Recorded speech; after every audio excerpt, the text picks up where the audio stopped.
Anyway जो मैंने अभी तक पढ़ाया है आप लोगों ने देखा, कुछ रिवाइज किया उसमें से?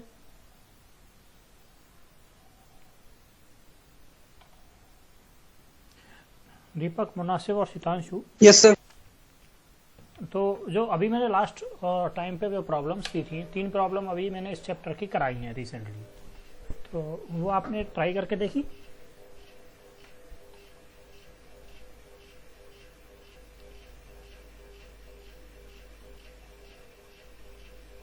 सर उसको नहीं किया मैंने, उससे रिलेटेड कई सारे क्वेश्चन थे, लगभग हम्म, तीन ठीक चार है। क्वेश्चन थे, मैंने उसको हाँ, किया क्योंकि ठीक है। सर अभी कहीं से थोड़ा बहुत कहीं डाउट आ रहा है, इसलिए दिक्कत हो रही है सर। बताओ डाउट, जब तक स्टूडेंट आए तब तक डाउट ही पूछ लो। अगर कुछ अभी पूछना है तो सर पूछ जैसे सकते हो। हाँ बोलो। हम्म सर जैसे जब मोमेंट ऑफ रेजिस्टेंस निकालते हैं, ठीक है, हम्म तो सर उसमें जैसे ना स्ट्रेंथ ऑफ मटेरियल के जैसे कुछ टॉपिक यूज हुए हैं, जैसे sigma max equal to hmm m, m वाला जो फॉर्मूला लगता है एम और सेक्शन वाला सर, जो नहीं है एम ठीक है, क्या समझ गया, करके मैं समझ सिग्मा गया। Max equal to m by. हाँ ठीक है, समझ गया। एम अपॉन तो जेड। सर उतना ना उसका बेस क्लियर है नहीं, जो मतलब हाँ सर। ठीक है। तो उसका सर उतना हम्म बेस क्लियर है नहीं, जैसे अगर आरसीसी में देखते हैं हम, हम्म तो सर जो फोर्स इनटू जो लेंथ होती है, मतलब बेंडिंग मोमेंट जो होता है, हम्म, मैक्सिमम बेंडिंग मोमेंट जो होता है, ठीक है। तो वो इक्वल टू होता है मोमेंट ऑफ रेजिस्टेंस के। ठीक है। लेकिन अगर वहीं पीसीसी में हम देखते हैं, तो वहाँ पीसीसी में देखते हैं तो सर पीसीसी में वो जो आपका बेंडिंग मोमेंट है, मैक्सिमम बेंडिंग मोमेंट, वो सर जो है उसके इक्वल हो जाता है, क्या बोलते हैं इस कि हाँ हाँ। मतलब m m m by z के। हम्म, देखो मैं तुम्हें एक्सप्लेन कर देता हूँ, कोई वैसे इसमें कंफ्यूजन नहीं होना चाहिए। अगर वैसे तो क्या बेसिक चीज़ें हैं, अगर आपको कंफ्यूजन है तो मैं अभी क्लियर कर दूंगा, कोई दिक्कत नहीं है। लेट अस से पहले मुझे ना तुम्हारी आवाज़ बिल्कुल पूरी तरह से साफ नहीं आई, तो पहले क्या करता हूँ मैं, पहले तो तुम्हें theory of simple bending explain कर देता हूँ। फिर उसके बाद तुम्हारा डाउट है इन पर्टिकुलर, तो वो फिर से दोबारा सुन के, या तो उसमें क्लियर हो जाएगा, क्लियर नहीं होगा तो दोबारा सुन के जो भी उसमें क्लियर वो है कंफ्यूजन है उसको दूर करेंगे। तो लेट अस से एक केस लेते हैं। वैसे हम थ्योरी ऑफ सिंपल बेंडिंग शायद तुमने एक आध क्लास मिस कर दी है, ऐसा लग रहा है मुझे, क्योंकि मैंने थोड़ा थोड़ा क्या काफ़ी हद तक वो एक्सप्लेन हाँ किया सर, हुआ है। हम्म, मैंने उसमें काफ़ी हद सर तक मलेरिया हो गया था तो इसलिए मिस कर। अच्छा, चलो कोई बात नहीं। मुझे 1 मिनट दो, मैं देख लेता हूँ कोई फिगर कहाँ से लूँ, उसके बाद में एक्सप्लेन करना शुरू करता हूँ। चलो यही फिगर ले लेते हैं, मतलब काम चला लेते हैं इससे। हाँ, एक मिनट।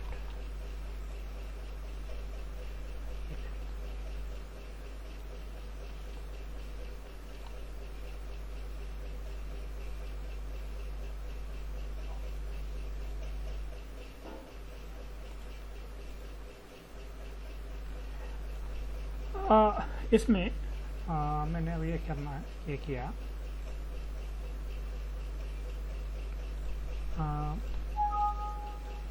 टाटा से मेरे पास अभी इन्फोर्समेंट नहीं है, हटा दिया मैंने, और ये सारी चीज़ें मैंने हटा दी।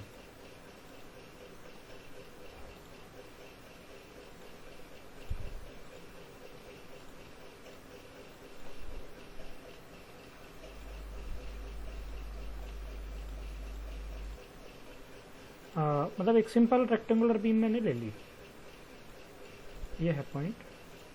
तो सिंपल रेक्टेंगुलर बीम ले ली, तो उसकी हाइट हो गई डी,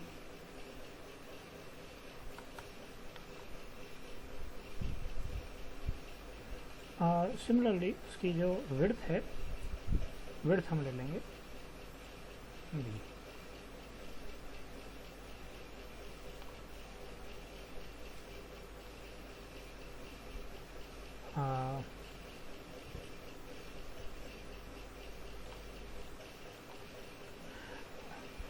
अब बी और डी हैं, तो एक बिल्कुल सिंपल अब ये जो मैं अभी एक्सप्लेन कर रहा हूँ, ये थ्योरी ऑफ सिंपल बेंडिंग है।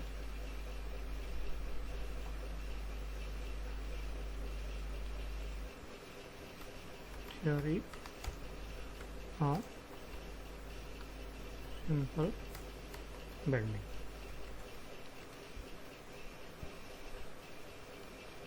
अब तो जैसे ये मेरे पास एक फिगर, अब इसमें क्या क्या मेरे पास इसके डायमेंशंस पता हैं और मुझे मटेरियल पता है, या तो कंक्रीट होगा, स्टील होगा, एल्युमिनियम होगा, बोर्ड लकड़ी होगी, वुड जो भी होगा, वन ऑफ कुछ भी जो भी एक आइटम है वो एक आइटम मुझे पता है। तो अगर मुझे ये आइटम पता है तो मुझे इसका ई भी पता होगा, यंग मॉडुलस जो है वो भी मुझे पता है। तो यस तो बेसिकली मुझे इसके क्रॉस सेक्शन की प्रॉपर्टीज पता चल गई। तो जब हमें ये सारी चीज़ें पता चल गई, ये इन्फॉर्मेशन अगर मेरे पास है, तो नेक्स्ट क्या होगा?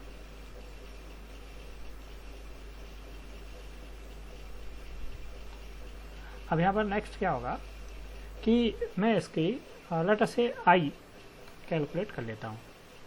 आई क्या है? Second moment of area, right. Second moment of area इसकी निकाल सकते हैं हम लोग, बताओ भाई। Yes sir. Second moment of area निकालना इसका कोई बड़ी बात नहीं है। यस तो लेट अस से मैं लिखता हूँ उसका सेकंड मोमेंट ऑफ एरिया, तो वो होगा I equal to 1/12 BDQ B D Q. Q. Yes sir. अब यहाँ पर एक दो चीज़ें जो इम्पोर्टेंट है, ये मैंने निकाल दिया, लेकिन आपने ये नहीं पूछा कि किस जगह के अबाउट है, क्योंकि इसमें इस बात की इम्पोर्टेंस है जब हम निकालते हैं सेकंड आई जब निकालते हैं तो इस बात की इम्पोर्टेंस है कि किसके अबाउट हम निकाल रहे हैं। तो ये मैंने निकाला है राइट, न्यूट्रल एक्सिस। इसकी न्यूट्रल एक्सिस के अबाउट। न्यूट्रल एक्सिस भी क्या, इसमें तो अगर सिंपल सेक्शन है, कोई दूसरा मटेरियल नहीं है, यूनिफॉर्म है, तो इसमें सेंट्रॉइड के अबाउट कह सकते हैं इसको। इलास्टिक रेंज में बिल्कुल आइडियल कंडीशंस में इलास्टिक सेक्शन के अबाउट होगा। अब क्या होगा, आई निकाल लिया, अब हमारे पास एक और ये अब अगर सेंट्रॉइड है, जो ये जिसके इस केस की हम बात कर रहे हैं, इसमें न्यूट्रल एक्सिस सेंट्रॉइड पर होगी, तो टॉप की डिस्टेंस और बॉटम की डिस्टेंस भी हमें पता होनी चाहिए। यहाँ से न्यूट्रल एक्सिस से पता हूँ, न्यूट्रल एक्सिस से टॉप, क्योंकि सिमेट्री है, सिमेट्री का आइडियल कंडीशन है, ये सेंट्रॉइड पर है, इसके ऊपर और नीचे सिमेट्री है, तो ये सेंटर में है, सेंटर में है, तो इससे ऊपर तक की डिस्टेंस कितनी है और नीचे तक की डिस्टेंस कितनी है वो बताओ।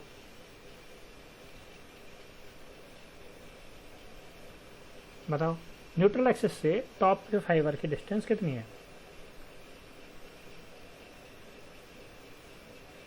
Sir D/2। राइट, इसकी डिस्टेंस हो गई D/2, ऊपर भी और नीचे भी। ये बात किसी को इसमें डाउट है तो बताओ, वैसे इसमें डाउट होने लायक नहीं है, पर फिर भी अगर आपको डाउट है तो बता दो, फिर मैं उसको मैं अकॉर्डिंगली हैंडल करूँगा। बताओ यहाँ तक जो मैंने पढ़ाया है उसमें से आपको मतलब इतनी जितना मैंने अभी तक समझाया इसको, क्योंकि अगर आपको ये भी समझ में नहीं आया होगा तो फिर मैं अकॉर्डिंगली शुरुआत करता हूँ। बोलो भाई, क्लियर है ये?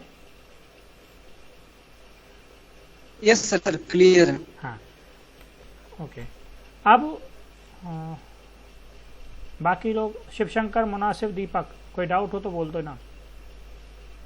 अब हम बात करते हैं, तो ये तो है अब आई।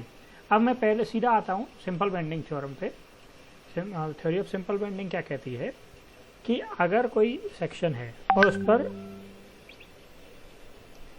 उस पर आपको लेट अस से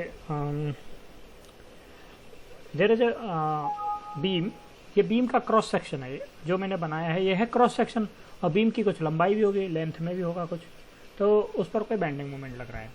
तो उसकी जो बेंडिंग है उसको define theory of simple bending करती है। तो वो कहती है थ्योरी ऑफ सिंपल बेंडिंग क्या कहता है, हाँ बताओ सीतांशु, याद है कुछ थ्योरी ऑफ सिंपल बेंडिंग क्या कहती है?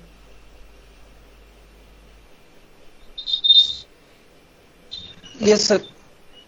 हाँ बताओ।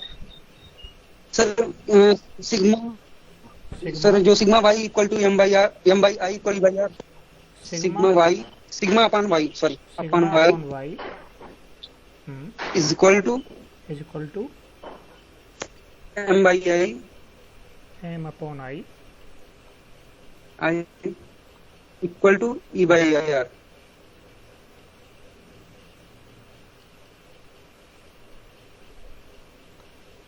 राइट, ये है theory of simple yes sir. Bending. अब देखो हमको चाहिए, देख अब इसमें एक और बात, जब हम इसके ये जो सेक्शन है, इस सेक्शन का अगर मैं ये सोचता हूँ कि भाई मैं इसका स्ट्रेन वेरिएशन का डायग्राम में बनाता हूँ, तो स्ट्रेन वेरिएशन का डायग्राम कैसा होगा, मतलब कैसा होगा का मतलब जैसे यहाँ पे तो न्यूट्रल एक्सेस है, लीनियर होगा। हाँ लीनियर होगा। अब यहाँ तो न्यूट्रल एक्सेस है तो यहाँ पे तो स्ट्रेन 0 होगी। अब इधर कंप्रेशन बढ़ता जाएगा और इधर टेंशन बढ़ती जाएगी, ऐसा ही होता है ना। तो मैं इसको ले लेता हूँ। Yes sir. हाँ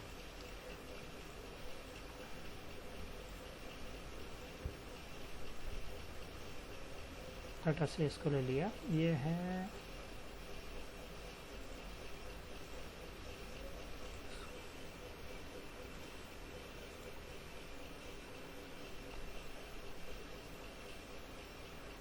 तो ये जो स्ट्रेन डायग्राम है वो इस तरह का होता है इसका।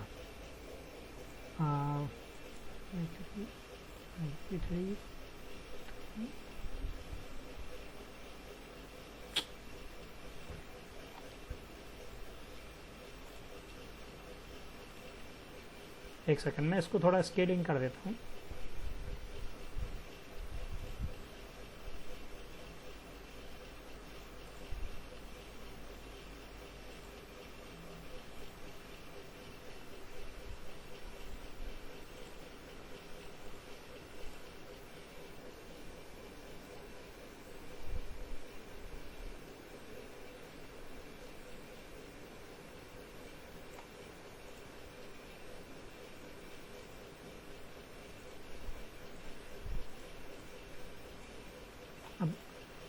हाँ तो ये न्यूट्रल एक्सेस पे हो गया। अब यहाँ से ऊपर बढ़ती जा रही है, यहाँ से अब ये स्ट्रेन है। अब इसमें बहुत ऑब्वियस सी जो चीज़ आप देख सकते हैं वो ये है कि जो ये कंप्रेशन साइड है ऊपर वाली, ये नीचे टेंशन साइड है। तो सबसे ज़्यादा कंप्रेशन कहाँ पर है?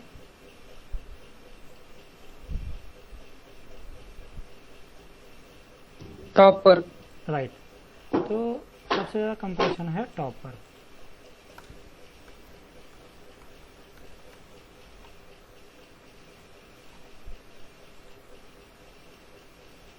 और सबसे ज़्यादा टेंशन कहाँ है? At the bottom. At the bottom. तो अब हम ये कह रहे हैं भाई देखो, अगर हमने ये टेंशन का को टेक केयर कर लिया, या इस कंप्रेशन को अगर मैंने टेक केयर कर लिया, तो ये इन सब जगह पे चिंता करने की जरूरत नहीं है, क्योंकि यहाँ तो अगर मटेरियल यहाँ के लिए सफिशिएंट है तो यहाँ के लिए तो सफिशिएंट हो ही गया। तो मटेरियल की जो कैपेसिटी है वो इससे ज़्यादा होनी चाहिए, इसके जो मैक्सिमम है। ऐसे टेंशन में जो है वो ये हमारा ज़्यादा कंसर्निंग पॉइंट है, इसलिए हम इस फॉर्मूले को यूज़ करते हैं। तो यूज़ करने का तरीका क्या है? वो ये कहते हैं कि भाई हमें ये टॉप की बात करते हैं। टॉप के लिए क्या होगा, जब हम टॉप की बात करते हैं तो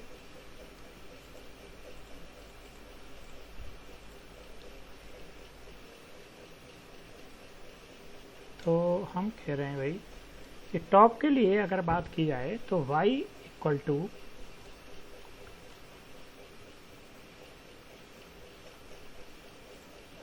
y की वैल्यू क्या थी d की टर्म्स में? y मैक्सिमम है वो d/2, क्योंकि ये जैसे न्यूट्रल एक्सेस से किसी भी फाइबर की जो मैक्सिमम पॉसिबल डिस्टेंस है वो क्या है? y मैक्सिमम उसको हम कह रहे हैं वो है dy2, राइट। तो मैं इसको y मैक्सिमम कह देता हूँ। Yes sir. y maximum on the compressive side, इसको y maximum on the compressive side कर दिया मैंने। और सिमिलरली यहाँ पर ये भी याद रखना है भाई, ये जो टेंशन साइड में भी इस केस में तो बराबर ही है, टेंशन साइड में भी उतना ही है, टेंशन साइड में भी y मैक्सिमम जो है वो dy2 है। तो अब जैसे कंप्रेशन है और टेंशन है, ये मैंने एक्सप्लेन किया स्ट्रेन के टर्म में, ऐसे ही स्ट्रेस भी वहीं पर, जब तक हम इलास्टिक रेंज की बात करते हैं तो कंप्रेशन यहाँ सबसे ज़्यादा हो और टेंशन यहाँ, स्ट्रेस में भी, स्ट्रेस और स्ट्रेन दोनों ही, कंप्रेशन यहाँ सबसे ज़्यादा, स्ट्रेन यहाँ सबसे ज़्यादा। तो इसको मैं इसको कहना चाहूँगा कंप्रेशन के अलावा, मतलब कंप्रेशन साइड तो है ही, उसके अलावा ये है सिग्मा मैक्स सी कंप्रेशन में, सिग्मा मैक्स है। Yes sir. हाँ वो कंप्रेशन में, राइट। और ऐसे ही ये हो जाएगा सिग्मा मैक्स टेंशन में, राइट। अब मैं ये क्या चाहता हूँ, यस सर। हाँ अब मुझे ये लगता है कि भाई ये चीज़ें ठीक है। अब इसको थोड़ा सा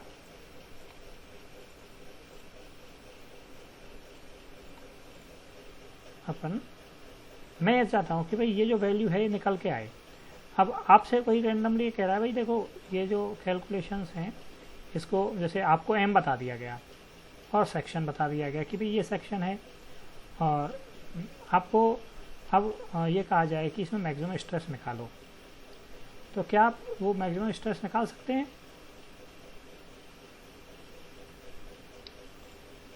यस सर। गिवन डाटा से आप मैक्सिमम स्ट्रेस निकाल सकते हैं। कैसे निकालोगे? क्या सर जैसे हाँ। मतलब किसी दो को लेकर, हाँ मतलब use sigma y equal to sigma upon y equal to m by I. हाँ राइट। तो या अब फिर हाँ ठीक, हाँ बोलो। इन दो को लेकर क्लिक कर लें। हाँ इसमें क्या है, इन दो को ही लेना है। अभी इस केस में ई अपॉन आर से तुम्हें कुछ नहीं मिलेगा। अगर तुम्हें सिग्मा वाई निकालना है और जो गिवन इन्फॉर्मेशन है वो उसके लिए ये ही सफिशियंट है। ई अपॉन आर से कुछ नहीं मिलेगा। तो मैक्सिमम स्ट्रेस कैसे मिलेगी? Sigma upon y is equal to m upon I. तो वाई की वैल्यू क्या है?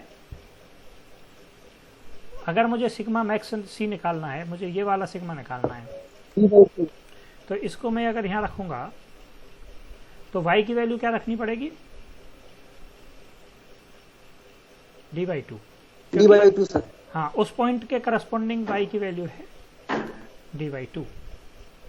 m जो भी दिया हुआ है वो रहेगा, और i तो हमने यहाँ निकाला था। ठीक है, पहले अभी 1 मिनट में y मैक्स ही कर लेता हूँ ताकि थोड़ी सी चीज़ें और एक्सप्लेन मैं कर दूंगा। तो ये y मैक्स ले लेता हूँ पहले, डी बाई टू पे हम बाद में आते हैं। तो इसको मैंने y मैक्स कंप्रेशन में कर दिया। सिग्मा मैक्स कंप्रेशन में है उस जगह पर ही होगा जहाँ पे y मैक्स कंप्रेशन में है। अब इसको, इस फॉर्मूले को मैं यूज करके, इस फॉर्मूले को यूज करके मैं कहता हूँ कि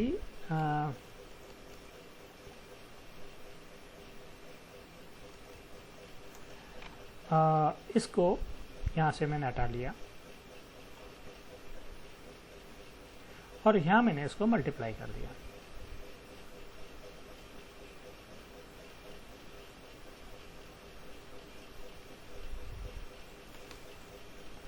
और इसमें थोड़ा सा लिखने का तरीका मैंने थोड़ा सा इसका बदल दिया।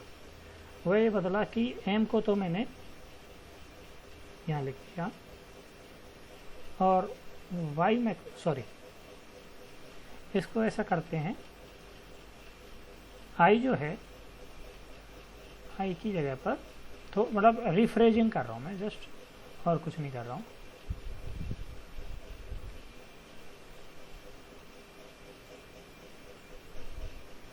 i को यहाँ से हटा के यहाँ, और y मैक्स जो था इसको मैं यहाँ रख देता हूँ। क्या मैं रख सकता हूँ ऐसे इसको पूरे को?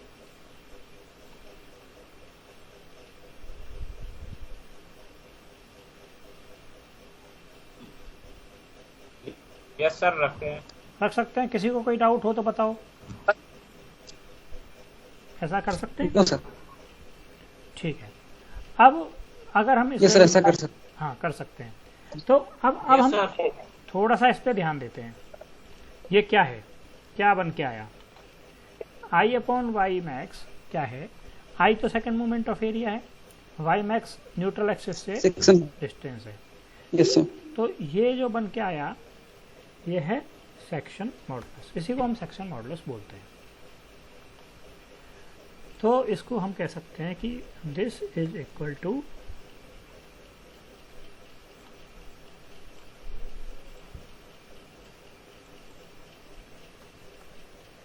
m upon z। ठीक है, इज इट क्लियर?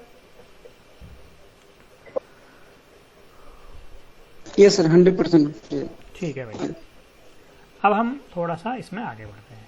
इसी इक्वेशन को थोड़ा सा रिफ्रेज हम कर सकते हैं। अब वो रिफ्रेजिंग में क्या करना चाहता हूँ, अब यहाँ तक हमने बहुत सारी चीज़ें क्लियर कर ली, कॉन्सेप्ट समझ लिया।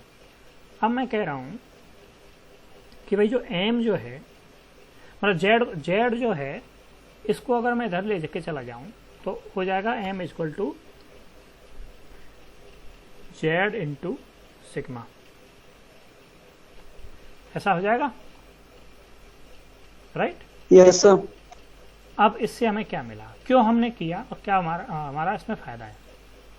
देखो, ये जो कंप्रेसिव स्ट्रेस है, तो कंप्रेसिव स्ट्रेस यहाँ मैक्सिमम है और टेंसाइल स्ट्रेस यहाँ मैक्सिमम है। तो मटेरियल की जो कैपेसिटी है, मान लो कि एक मटेरियल है कंक्रीट है, स्टील ले लिया मैंने, तो स्टील की परमिसेबल स्ट्रेस हम कह रहे हैं भाई यहाँ पर जो है इस जगह पर 140 मेगापास्कल से ज़्यादा नहीं होना चाहिए। तो जो भी वैल्यू आप कहोगे भाई इससे ज़्यादा नहीं होना चाहिए, उसको मैं यहाँ रख सकता हूँ और मैं ये देख सकता हूँ भाई इसमें मैक्सिमम मोमेंट में कितना दे सकता हूँ। ये इंटरनल मोमेंट की हम बात कर रहे हैं। देखो, एक चीज़ और है जो जनरली स्टूडेंट्स को दिक्कत रहती है, कन्फ्यूजन होता है।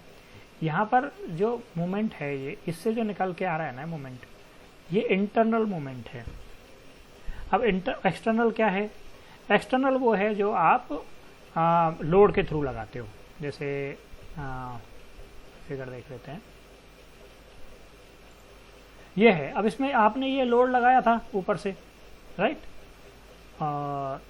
मतलब जो भी तरह का लोड है, तो यहाँ पर जो आपने ऊपर से लोड लगाया है वो है एक्सटर्नल लोड, वो, और इसका सेल्फ वेट वो भी एक्सटर्नल लोड है। तो मतलब सेल्फ वेट है वो भी लोड है। तो लोड के कारण जो बेंडिंग मोमेंट आता है वो बेंडिंग मोमेंट एक्सटर्नल मूवमेंट है। ये वो स्ट्रक्चर को बेंड करता है, यानी स्ट्रक्चर में डिफॉर्मेशन लाने की कोशिश करता है एक्सटर्नल। अब इंटरनल क्या करता है? मोमेंट ऑफ रेजिस्टेंस भी कर। क्या बोलो सर? जो m आपने फाइंड किया, m equal to sigma into हाँ z, तो m को हम लोग मोमेंट ऑफ रेजिस्टेंस भी कह सकते हैं, राइट? इंटरनल जो मूवमेंट है, मैं वही हंसी पे आ रहा हूँ। जो इंटरनल, जैसे एक्सटर्नल मूवमेंट तो क्या है, अप्लाइड मूवमेंट भी कह सकते हैं उसको, है ना, लोड वाला मूवमेंट। अब जो इंटरनल है वो बेसिकली क्या है, वो मूवमेंट ऑफ रेजिस्टेंस है। वो इसलिए पैदा हुआ क्योंकि इसको एक्सटर्नल अप्लाइड मूवमेंट को रजिस्ट करना है, इसलिए वो पैदा हुआ। अगर वो उसको एक्सटर्नल मूवमेंट को रजिस्ट नहीं करना होता तो वो पैदा ही नहीं होता। मतलब आपने बाहर से कोई मूवमेंट नहीं लगाया तो अंदर मूवमेंट क्यों आएगा? बाहर मूवमेंट, जैसे ऐसे समझो कि एक स्प्रिंग है, स्प्रिंग पे आप फोर्स लगाओगे तो ही तो डिफॉर्म होगी, रखे रखे तो स्प्रिंग डिफॉर्म नहीं होगी। तो जब आप फोर्स लगाते हो तो वो तो आपने अप्लाइड फोर्स है वो आपका, और जो उसने उसको रजिस्ट करने की कोशिश की उस डिफॉर्मेशन को, वो इसका इंटरनल मूवमेंट है। तो मतलब वो क्या करता है कि हम F इक्वल टू KX पढ़ते हैं ना, तो बेसिकली जैसे आपने फोर्स जो लगाया, 10 किलो का वजन रखा, 20 किलो का वजन रखा, वो तो अप्लाइड फोर्स है। और F इक्वल टू KX जो होता है, उसमें जो K है उसका स्प्रिंग कांस्टेंट है, X है डिफॉर्मेशन, तो KX से उसका इंटरनल फोर्स हम बताते हैं कि भाई इसमें इंटरनल फोर्स इतना आया। इंटरनल फोर्स से उसका डिस्प्लेसमेंट निकालते हैं। तो इसमें जैसे रिएक्शन फोर्स, हाँ क्या करो, जैसे रिएक्शन फोर्स होता है। हाँ, तो एक्शन और रिएक्शन, तो वो kx जो है वो रिएक्शन है। ऐसे ही जो इसमें इंटरनल जो सिग्मा जेड है या जेड इंटू सिग्मा है, ये बेसिकली इसका रेजिस्टिंग मोमेंट ऑफ रेजिस्टेंस है, इंटरनल फोर्स है, ये अप्लाइड फोर्स को अपोज करने के लिए यूज जनरेट होता है। अब ऐसा होता है कि भाई अब जनरली क्या होता है, अगर स्ट्रक्चर फेल नहीं हुआ है, स्ट्रक्चर उसमें है, बैलेंस में है, इक्विलिब्रियम में है, तो अप्लाइड मोमेंट होगा वो इंटरनल मोमेंट के बराबर होता है। एक्सटर्नल जो है m applied equal to m r आप कर सकते हो। तो उससे क्या क्या होता है, फिर जैसे ये कर लिया, ये करने के बाद आप देखोगे कि इसने अप्लाइड मोमेंट जो था उसको रजिस्ट कर लिया है। तो अप्लाइड मोमेंट को रजिस्ट कर लिया तो इसका मतलब दोनों फोर्सेस बराबर हैं। तो दोनों फोर्सेस अगर, दोनों मोमेंट अगर बराबर हैं तो इसको आप एम अप्लाइड के बराबर कर देते हो।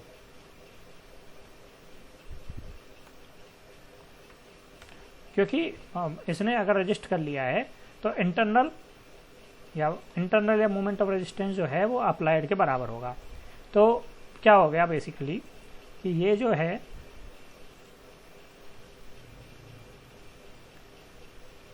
तो ये सिचुएशन हमारी हो जाती है कि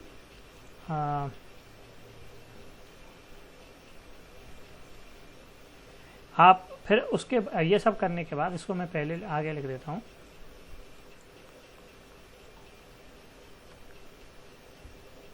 बेसिकली क्या हुआ, हम कह रहे हैं कि भाई जो अप्लाइड बेंडिंग मोमेंट है एम अप्लाइड या m external, that is equal to m internal या एम रेजिस्टेंस। तो m resistance, moment of resistance जो है वो है जेड इंटू सिग्मा मैक्स। इस तरह से हम इसको करते हैं। क्या ये यहां तक क्लियर है?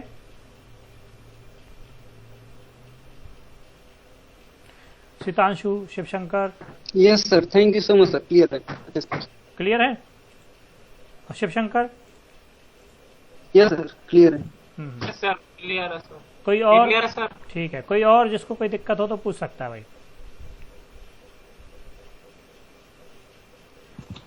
चलो, तो सीतांशु जो तुम्हारा डाउट था वो इसमें कवर हो गया या अभी बाकी है? सर एकदम सर कवर हो गया, कवर हो गया, सर ठीक है, मजा आ गया सर। ठीक है। चलो अब हम पढ़ते हैं आगे। इसको हम सेव कर लेते हैं। और सर जो हमने लास्ट टाइम में क्वेश्चन किया था उसका आंसर क्या है? क्या कह रहे हो? बोलो बोलो। जो लास्ट टाइम हाँ हाँ आपने सिग्मा एस टी और सिग्मा सी निकलवाने के लिए बिल्कुल कहा था, उसका आंसर क्या आ रहा है? एक सेकंड मैं देख रहा हूँ, आंसर क्या आ रहा है उसका? बता देता हूँ। मैंने तुम्हें निकालने के लिए सर दिया था। मुझको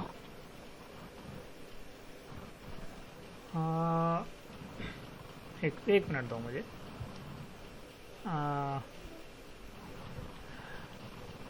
मुझे ना वो क्वेश्चन एक मिनट देखना पड़ेगा, मुझे वो क्वेश्चन याद नहीं है।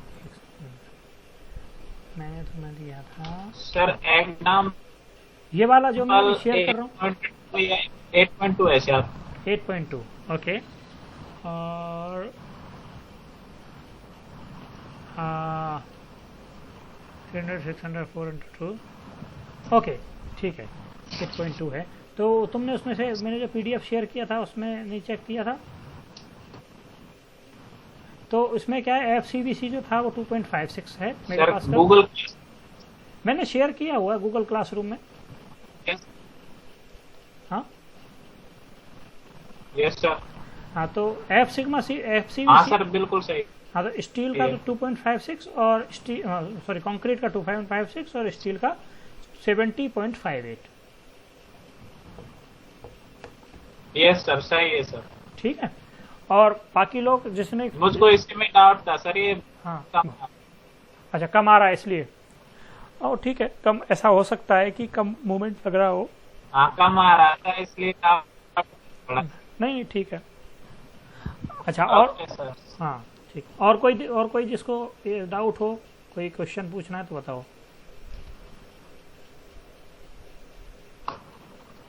नहीं। चलो एनीवे अब हम आगे, अब इसके क्या है, एक दो टाइप के क्वेश्चन और बचे हुए हैं, वो हम पूरी कर लेते हैं सो दैट हमें इस तरह की कोई और दिक्कत ना आए। तो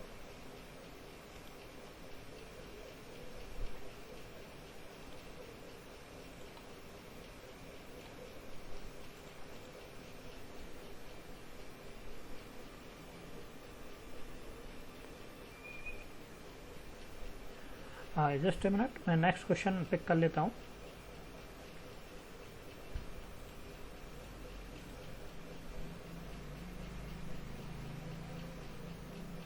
तो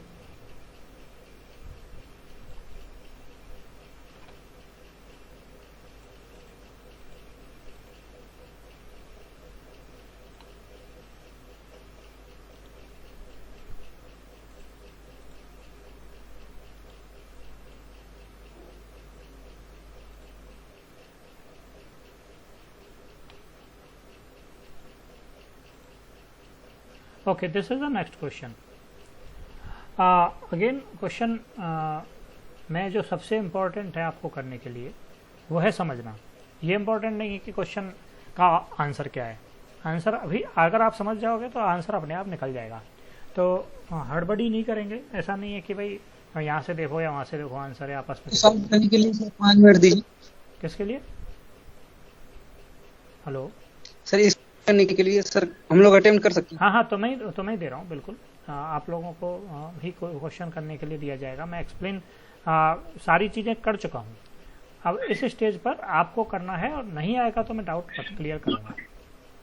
तो अब इसमें क्या है, ये कह रहा है भी determine the moment of resistance. पहले मैं समझा देता हूँ क्वेश्चन को। समझाना इसलिए क्योंकि आपको ये समझ में आए कि डाटा क्या कैसे कैसे पिक करना है, क्या क्या है क्या क्या नहीं है।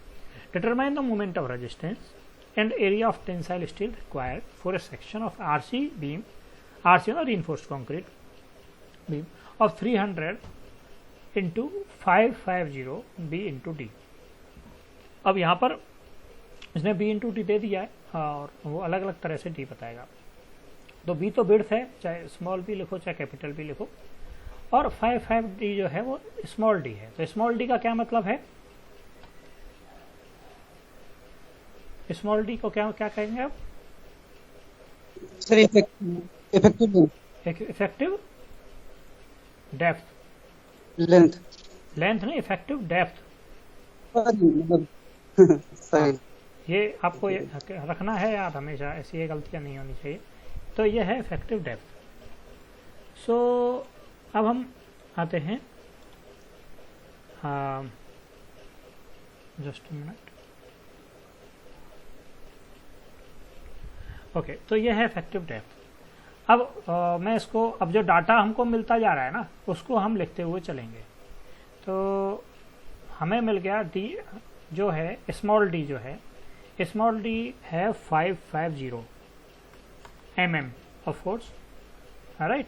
इसने लिखा नहीं है mm, लेकिन वो लिखना भी चाहिए और आपको भी याद रहना चाहिए। That is effect, that is in mm। Okay, that is one thing. अब दूसरा इसने जो विड्थ है वो बता दी है, तो मैं विड्थ इसकी मार्क कर देता हूँ।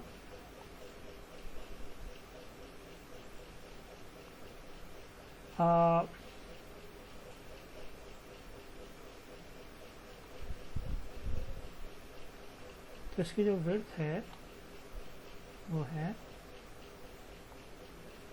बी, इसमें स्मॉल भी लिखा है, अपन कैपिटल भी लिख रहे हैं, इसमें कोई खास इश्यू नहीं है। That is 300 mm।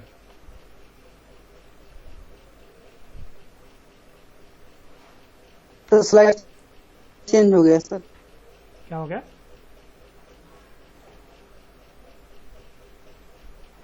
Hello, slide दूसरा देख रहा है, वो नहीं थी। ओके, अभी आ जाएगी वापस। वो थोड़ा नेट स्लो होगा इसलिए हो रहा है शायद, वो आ जाएगी अभी।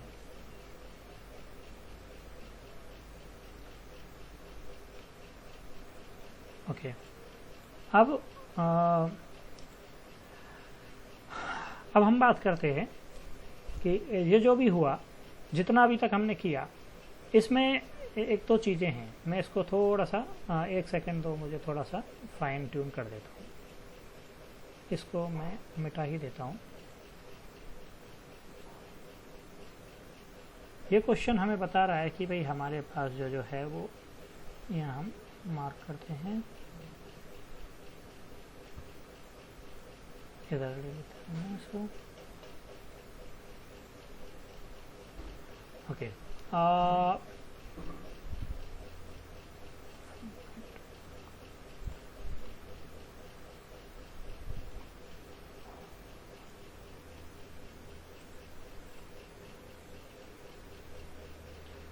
ओके, तो ले दे के इसने बस इतनी इन्फॉर्मेशन दी है, इससे ज़्यादा कुछ नहीं बताया है। इसने जो बताया है वो ये है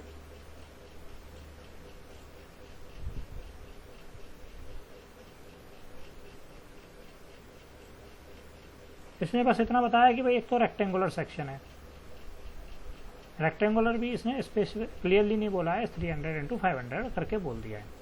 तो उसमें से एक तो ये निकल के आया है कि रेक्टेंगुलर सेक्शन है, दूसरा निकल के आया कि उसकी जो विड्थ है वो है 300 mm भी नहीं बोला है, क्वेश्चन प्रॉपर्ली फ्रेज किया हुआ नहीं है, लेकिन अपन ठीक है अपने को हमको समझ में आ गया। अब सिमिलरली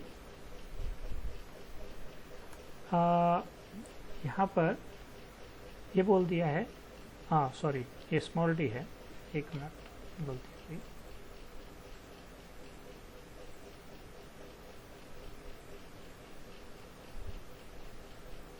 तो इसने बता दिया भाई स्मॉल डी है कुछ, मतलब स्मॉल डी की वैल्यू 550 mm है। अब मुझे जो नहीं पता है, देखो किसने क्या क्या नहीं बताया, कवर नहीं बताया है, कवर कितना है, तो कवर हमको खुद अज्यूम करना पड़ेगा। ठीक है भाई करेंगे। अब M15 लिखा है तो मैं इसको थोड़ा सा चेंज कर लेता हूँ, M15 यूज बहुत रेयरली होता है, तो M15 को हमने कर दिया M25। अब M25 यह है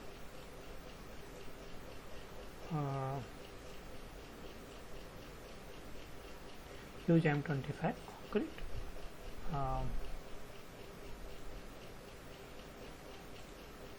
एंड Fe41 स्टील। तो अब इसने इसको M25 बता दिया।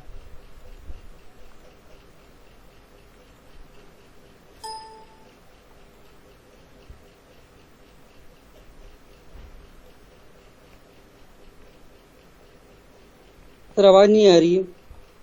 अच्छा वैसे आवाज़ कुछ नेटवर्क का इशू है, वैसे तो सब कुछ ठीक है नॉर्मल। तो अब मैंने जस्ट अभी आपको ये बताया क्या क्या इन्फॉर्मेशन आपको है। अब इसने कहा है, इसमें देखो दो तीन चीज़ें हैं, एक तो आपको मोमेंट ऑफ रेजिस्टेंस निकालना पहले, फिर एरिया ऑफ टेंसाइल इन्फोर्समेंट। तो क्या एक तो इन्फोर्समेंट यहाँ का कितना आएगा वो बाद में निकालेंगे, पहले हम निकालेंगे मोमेंट ऑफ रेजिस्टेंस। तो सबसे पहले जो आपको करना है वो ये है कि मोमेंट ऑफ रेजिस्टेंस का फॉर्मूला जो है वो देखना है। तो देखो और मुझे बताओ कि मोमेंट ऑफ रेजिस्टेंस के लिए कौन कौन सी चीज़ों की जरूरत है, बताओ।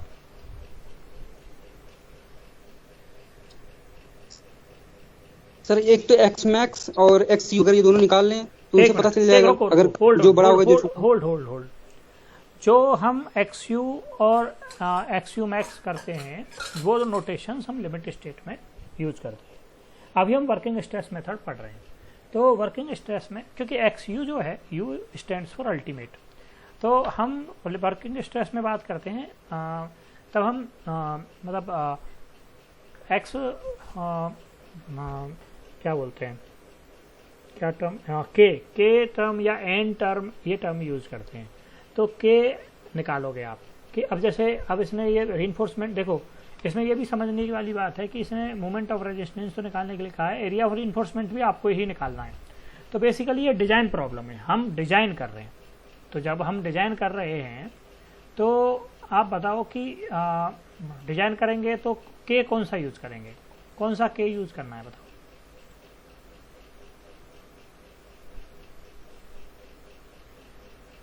सर के क्या है? पहले तो सॉरी वापस आओ, मैं एम का फॉर्मूला देखो, एम का फॉर्मूला वर्किंग स्ट्रेस में। सितांशु, जो तुम क्वेश्चन कर रहे हो वो वर्किंग स्ट्रेस के कर रहे हो ऐसा मुझे लग रहा है। तुमने वर्किंग लिमिट स्टेट पढ़ लिया है, वर्किंग स्ट्रेस में पढ़ा रहा हूँ अभी, उस पर हम बाद में लिमिट आएंगे। कर रहा हूँ हाँ सर, वर्किंग वाला मैंने नहीं पढ़ा, मुझे हाँ। लगा आप लिमिट पढ़ा रहे थे, इसलिए नहीं मैंने नहीं, लिमिट पढ़ा। सिलेबस में पहले वर्किंग है तो वर्किंग ही पढ़ेंगे हम।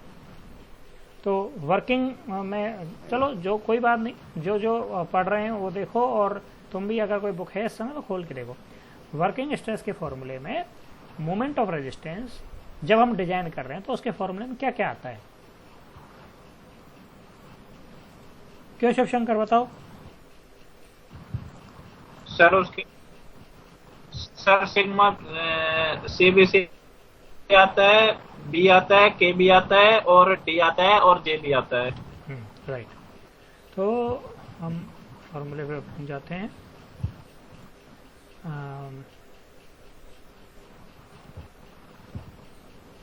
सर इसमें के बी निकालना होगा, हाँ के बी से जे बी आ जाएगा, राइट। फिर उसके बाद सिग्मा सी अपने पास होगी, तो लास्ट में एरिया निकालना होगा ना, तो ये वाला फॉर्मूला लग जाएगा, m equal to sigma s t a s t j d. बिल्कुल सही है, राइट। अब हम करते हुए चलते हैं। यहाँ पर क्या क्या कर रहे हैं। सबसे पहले हमें चाहिए ये जो फॉर्मूला है ये तो ये कहता है हाफ एम मोमेंट जो निकालना है वो निकालेंगे, m equal to half sigma c b c p के डी जे डी। अब इसमें से सिग्मा सी बी सी, तो हमें सिग्मा सी बी सी कहाँ से पता चलेगा बताओ।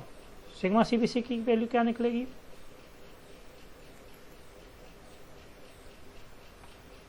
कौन कौन है क्लास में? दीपक, रुको अभी रुको। दीपक, गोलू, हाँ दीपक बताओ सिग्मा सी बी सी की वैल्यू कहाँ से निकलेगी?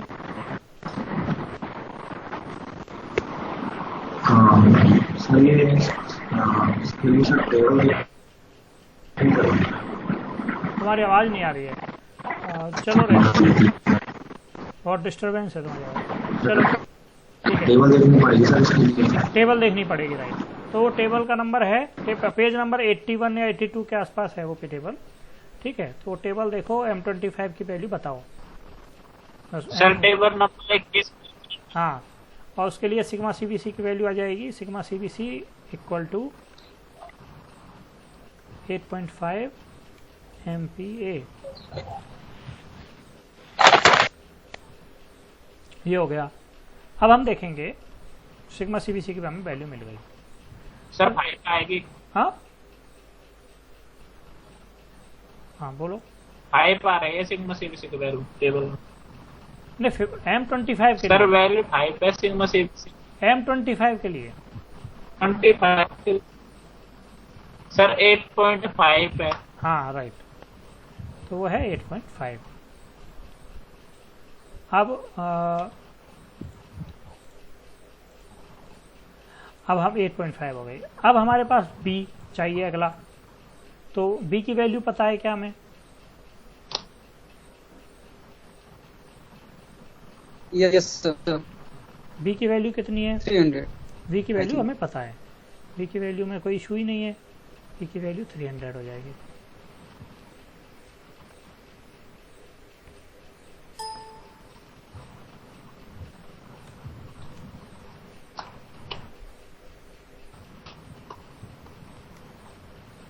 B इक्वल टू, अब D की वैल्यू पता है क्या हमें? बताओ। Yes sir, 550। 550 उसने दी हुई है। 550। अब जो नहीं पता है वो है K और J। तो हम क्वेश्चन में आगे बढ़े हैं, इससे पहले हमको K और J निकाल लेने चाहिए, ताकि जब हम क्वेश्चन मतलब M के फॉर्मूले में इसकी वैल्यू हम आसानी से रख पाएँ। अब जो J है वो तो K पर ही डिपेंडेंट है, जे तो हमें मतलब के की टर्म्स में पता है। अगर मैं जे निकालना चाहूँगा तो जे इक्वल टू 1 माइनस के बाई 3, राइट।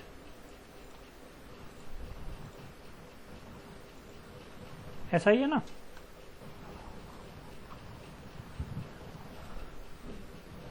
तो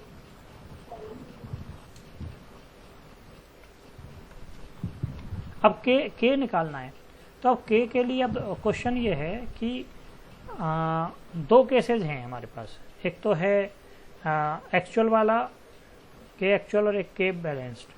तो मुझे बताओ भाई कौन सा वाला के निकालेंगे, के बैलेंस्ड यूज करेंगे या के एक्चुअल यूज करेंगे? सर बैलेंस वाला यूज में लेंगे ना। सितांशु बताओ। सर बैलेंस वाला यूज में लेंगे। हाँ, बैलेंस वाला ही यूज करेंगे क्योंकि ये हम डिजाइन कर रहे हैं।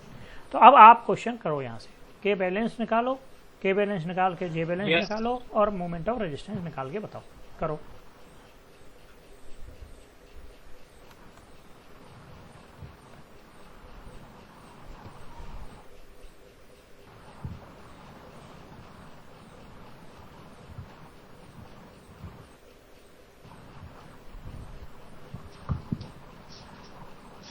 सर वर्किंग स्ट्रेस पे न्यूमेरिकल सर नोट्स में दिए हुए हैं। हाँ, मैंने एक पीडीएफ शेयर की हुई है, जो पीडीएफ में यहाँ पे दिखा रहा हूँ ना वो आपको दी हुई है।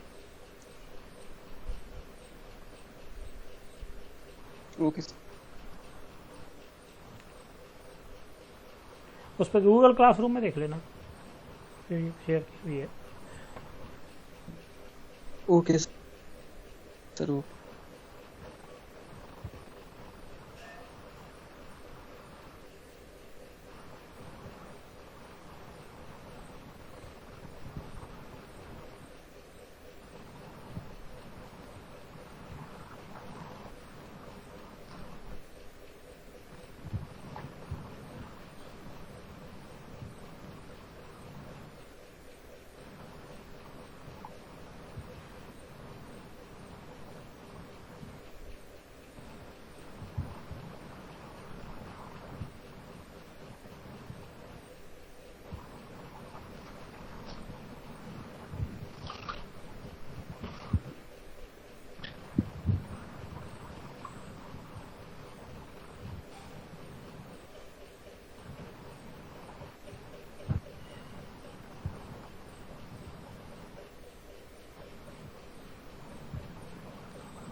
सर आपको पर्सनल नंबर मिल सकता है क्या सर, अगर मान ली कभी डाउट होता है कोई? अब वैसे तो क्लास में सफिशिएंट टाइम देते हैं, लेकिन तुम्हारे पास शायद मेरा नंबर है। सर था, लेकिन मोबाइल ना खो गई थी, नया नंबर निकलवाया हूँ और सर मोबाइल भी, तो इसलिए दिक्कत हो। मेरे पास तुम्हारा नंबर है, मैं उस पर पिंग कर देता हूँ, कोई दिक्कत नहीं। Okay sir, okay. वैसे मैं प्रेफरेबल ये है class thank you so much sir. हाँ, डिस्कशन करो ताकि सारे जो भी स्टूडेंट्स हैं उनके, क्योंकि अधिकतर स्टूडेंट पूछते नहीं है डाउट। और वैसे ये है कि बाकी टाइम भी पूछोगे तो कोई दिक्कत नहीं है, मैं बता दूंगा। Okay sir.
मैंने तुम्हें मैसेज कर दिया सितांशु।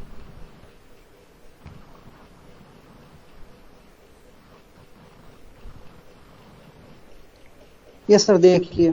ठीक है, ओके।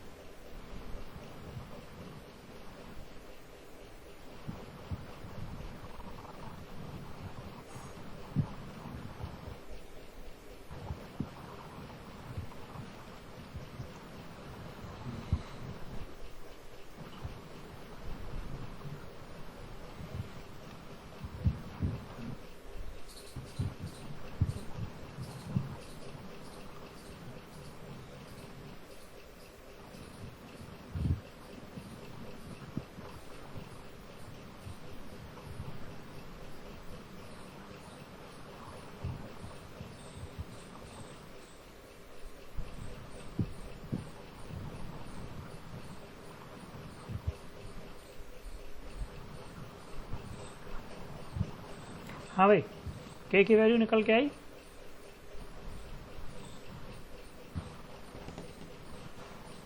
सर के वैल्यू तो 0.549 आई। 0.549। ठीक है, बाकी लोगों को बताओ, बाकी लोगों की वैल्यू क्या आई। सर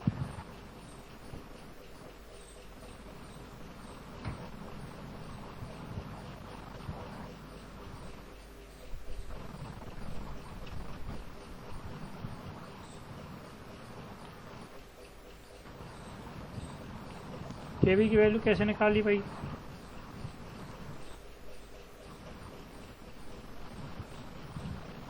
सर केबी की वैल्यू हो गया ना, वो फॉर्मूला होता है net T upon 280 plus sigma s T वाला। राइट। तो ये ध्यान रखना है कि केपी की जो वैल्यू है वो सिर्फ एक चीज़ पर डिपेंड करती है। किस पर डिपेंड करती है?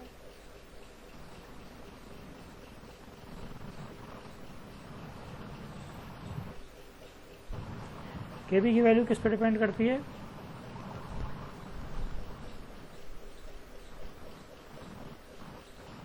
सिग्मा एस टी पर।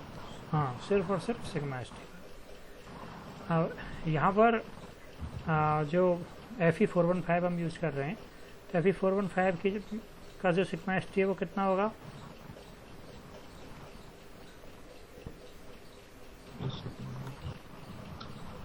FE415 के लिए सिग्मा एस टी की वैल्यू कितनी है?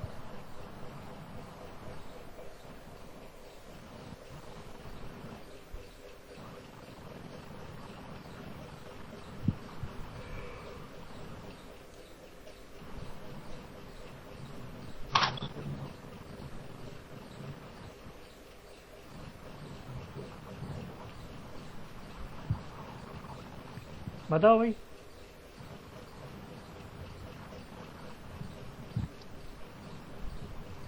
कुलदीप, मुनासिर, ऋतुराज, गोविंद, श्याम, शिवेंद्र, आवाज बिल्कुल नहीं आ रही तुम लोगों की, बोलो। सिग्मा एस टी की वैल्यू कितनी है इसमें?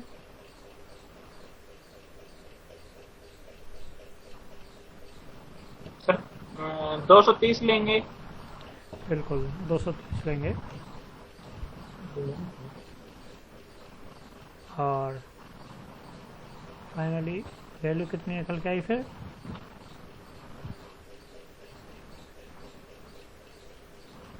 सर ये थोड़ा सा गलत हो गया ना?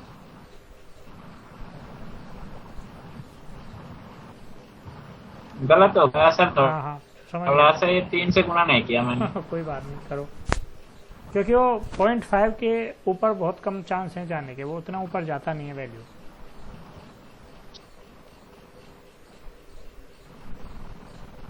सर ये आएगा 0.288। राइट, 0.288। ये के भी आ गया। अब के भी आ Yes, गया sir. तो हमें जेबी भी पता चल जाएगा। Yes sir. जेबी निकालो।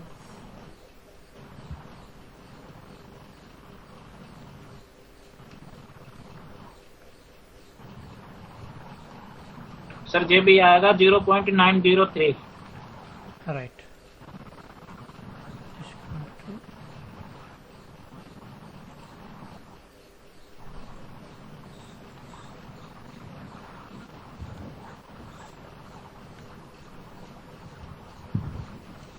0.903, राइट। Yes sir. अब निकाल लो एम आर की वैल्यू, निकाल लो मोमेंट ऑफ रेजिस्टेंस, निकालो एम आर।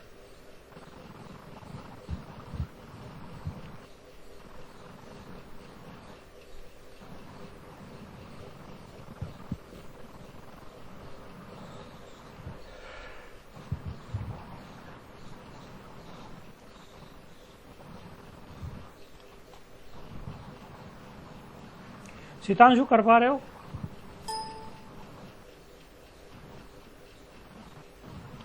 यस सर, कुछ चीजें कर पा रहा हूँ। अभी तक कर लिया? नहीं आ रहा है, ट्राई करूंगा सर, आएगा। ठीक है, अभी तक जो मैं करवा रहा हूँ, अभी तो मैं हर चीज बताता हुआ चल रहा हूँ। सर स्टार्टिंग में सर जो मोमेंट ऑफ रेजिस्टेंस फार्मूला कौन सा लगेगा आपने ये बताया। हाँ। नहीं समझ में आया, अभी इसको शिवशंकर से पूछूंगा सर कॉल। ठीक है, तुमने कुछ क्लासेस छोड़ दी हैं इसलिए ये गड़बड़ आ रही है, लेकिन तुम जैसे शिवशंकर से डिस्कस कर लेना, और अगर फिर भी दिक्कत आए तो मुझसे पूछ लेना। नोट्स भी देख लेना, जो पीडीएफ शेयर किया हुआ है वो भी देख लेना। Okay sir. ठीक है, अब बेसिकली ये है, मैं तुम्हें शॉर्ट में बता देता हूँ ताकि तुम अभी कर पाओ। एम आर के दो फॉर्मूले बताए थे मैंने, मतलब मोमेंट ऑफ रेजिस्टेंस के दो फॉर्मूले होते हैं, वो हैं ये, एक तो है ये और एक है ये। जब आपको कंक्रीट के बारे में पता है ना, तो ये बेसिकली ओवर रिइंफोर्स्ड और बैलेंस सेक्शन के लिए ये फॉर्मूला लगता है। या जब आपको मतलब जब हम डिजाइन कर रहे हैं तो कंक्रीट के बारे में पता है तो ये, और स्टील के बारे में पता है तो ये, क्योंकि ये कंक्रीट यूज कर रहा है, स्टील। ऐसे जब एनालिसिस कर रहे हैं तो ओवर रिइंफोर्स्ड और बैलेंस के केस में ये, और अंडर रिइंफोर्स्ड और बैलेंस के केस में ये फॉर्मूला हम यूज करते हैं। तो एनीवे ये पूरा एक्सप्लेन किया था मैंने कि कैसे कैसे फॉर्मूले निकल के आते हैं। तो कोई अब हाल फिलहाल तो क्या है कि फिर एम की वैल्यू, हाँ बताओ।